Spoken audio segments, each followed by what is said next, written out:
Saudara-saudari yang dikasihi Tuhan, refleksi kita kali ini diawali dengan pembacaan dari Injil Yohanes bab 6 ayat 16 sampai 24. Ketika hari sudah mulai malam, murid-murid Yesus pergi ke danau, lalu naik perahu dan menyeberang ke Kapernaum.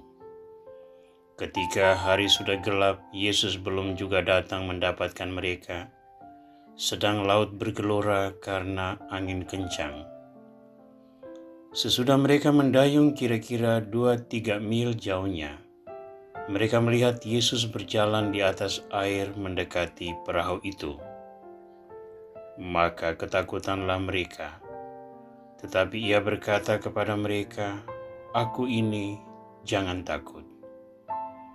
Mereka mau menaikkan dia ke dalam perahu, dan seketika juga perahu itu sampai ke pantai yang mereka tuju. Pada keesokan harinya, orang banyak yang masih tinggal di seberang melihat bahwa di situ tidak ada perahu selain daripada yang satu tadi, dan bahwa Yesus tidak turut naik ke perahu itu bersama-sama dengan murid-muridnya, dan bahwa murid-muridnya saja yang berangkat. Tetapi sementara itu, beberapa perahu lain datang dari Tiberias, dekat ke tempat mereka makan roti, sesudah Tuhan mengucapkan syukur atasnya.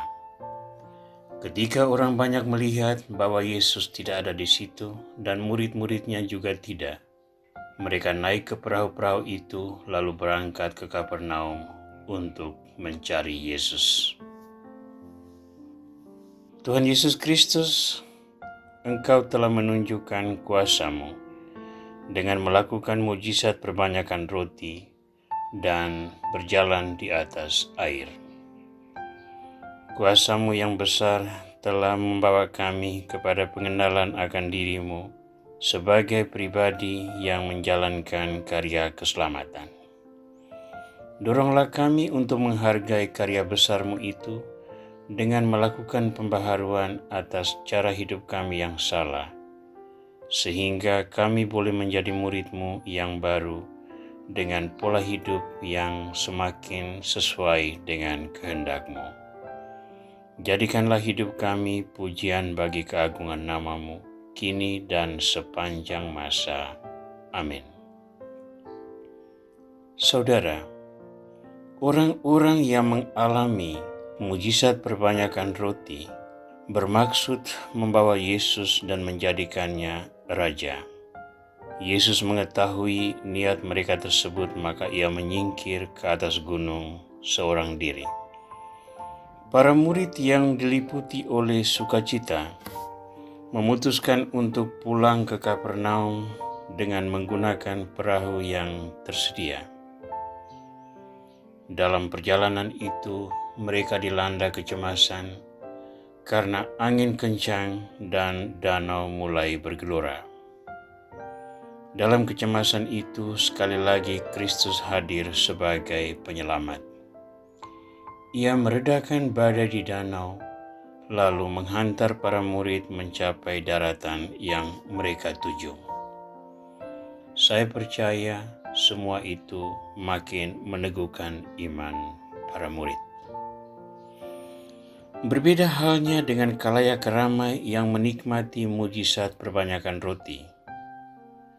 Hari berikutnya, ketika mereka tidak lagi melihat Yesus, segeralah mereka naik ke perahu untuk mencari Yesus ke Kapernaum.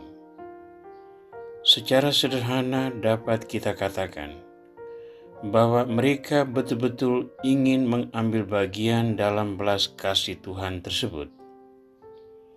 Namun, perjalanan mereka kali ini bukanlah perjalanan yang murni. Hati mereka yang rindu akan penghiburan oleh pengajaran-pengajaran Yesus telah diubah dengan kerinduan untuk menikmati cara hidup mudah dengan makan roti dan ikan yang digandakan oleh Yesus. Mungkin mereka tiba-tiba menemukan bahwa jika dekat dengan Yesus, mereka akan menikmati hidup muda tersebut tanpa harus bekerja keras. Untuk apa bersusah-susah bekerja kalau Yesus selalu ada untuk menolong mereka? Refleksi kita dalam peristiwa ini kita pusatkan pada upaya mencari Yesus tersebut. Kita pasti mengalami banyak karunia rahmat di dalam hidup kita yang meneguhkan iman kita, yang memberi kita kemudahan-kemudahan hidup, dan kita percaya itu adalah belas kasih Tuhan. Saya yakin banyak orang yang aktif beradorasi mengalami juga berkat-berkat Tuhan yang nyata di dalam hidup sehari-hari. Perkenankan saya untuk menseringkan satu pengalaman konkret bahaya yang ditemukan di dalam karya pelayanan dengan cara beradorasi tersebut. Di sebuah paroki tempat saya bertugas, ada juga kapela adorasi abadi, tempat banyak orang datang berdoa. Di antara mereka yang datang berdoa, ada juga orang yang mempersembahkan intensi untuk kelancaran usaha dan kesembuhan orang-orang yang sakit. Indahnya adalah bahwa intensi-intensi tersebut dikabulkan Tuhan. Usaha orang kembali lancar dan orang-orang yang sakit memperoleh kesembuhan. Namun efek sampingan yang tak terduga terjadi. Orang yang memperoleh karunia tersebut dengan maksud baik menyebarkan cerita tentang terkabulnya doa berkat adorasi di depan sakramen Maha Kudus.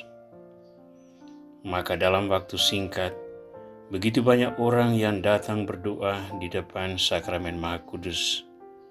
Ruangan menjadi penuh, termasuk oleh orang-orang yang tidak mengimani Kristus. Di sini saya menemukan penyimpangan di dalam memaknai ruangan adorasi tersebut. Bagi orang-orang Kristiani, tempat itu adalah tempat menyatakan sembah bakti bagi Yesus yang bertakhta di dalam sakramen Maha Kudus. Namun bagi sejumlah orang Kristiani yang lain dan orang-orang yang tidak percaya Kristus, tempat itu telah menjadi sebuah area berkekuatan magis yang menolong mereka untuk mengatasi berbagai kesulitan. Di sini saya menemukan bahaya bahwa iman kepada Kristus telah dimanipulasi untuk mengejar pencapaian-pencapaian duniawi dan bukan bertujuan untuk mengungkapkan kerendahan hati di hadapan Tuhan yang telah berkarya demi keselamatan umat manusia. Melalui proses katekisasi yang baik, kita membaharui pemahaman tersebut di antara umat sebagai langkah untuk mencegah penyalahgunaan kapela adorasi abadi. Perlahan-lahan proses pemurnian ini berjalan, hingga akhirnya terciptalah sebuah kesepakatan umum yang diterima bahwa kapela adorasi adalah kapela kerendahan hati, di mana umat yang percaya kepada Kristus memiliki kesempatan mengalami keintiman dengan Tuhan dalam doa pribadi yang hening, yang membuat seseorang merasakan kedekatan pribadi dengan Kristus yang telah menyelamatkan dunia. Saudara, karunia-karunia yang kita peroleh dari Tuhan selalu harus kita syukuri dengan penuh sukacita. Namun hendaknya kita tidak takabur dan tidak menyalahgunakan karunia-karunia tersebut. Karunia itu dimaksudkan untuk meneguhkan iman, sehingga di masa depan, ketika ada tantangan-tantangan baru, kita tetap konsisten untuk percaya kepada Kristus dan memikul salib bersama-sama dengan Dia. Upaya orang-orang di Danau Genesaret untuk mencari Kristus dengan motivasi yang kurang murni haruslah menjadi peringatan bagi kita bahwa jika kita tidak berhati-hati, kita pun bisa terperangkap dalam pola yang sama. Lalu kita menggunakan ruangan adorasi ini semata-mata untuk mencapai karunia-karunia duniawi belaka dan mengabaikan unsur yang paling pokok, yakni mengalami cinta Tuhan yang membawa pembaharuan diri ke arah pertobatan sejati, pemurnian batin, agar kita semakin layak di hadapan Tuhan. Semoga kenangan akan Kristus yang menyelamatkan ini membuat kita semakin teguh di dalam penghayatan iman. Tuhan Yesus Kristus, murnikanlah hati kami senantiasa, agar dalam situasi apapun yang kami hadapi, kami senantiasa berpegang teguh bahwa Engkaulah harapan satu-satunya. Hindarilah kami dari kecenderungan untuk menyalahgunakan karunia-Mu. Sebaliknya, murnikanlah iman kami senantiasa, agar selalu berlaku bijaksana di dalam mewartakan keselamatan-Mu. Engkau yang hidup dan berkuasa bersama dengan Bapa dan Roh Kudus, kini dan sepanjang masa. Amin.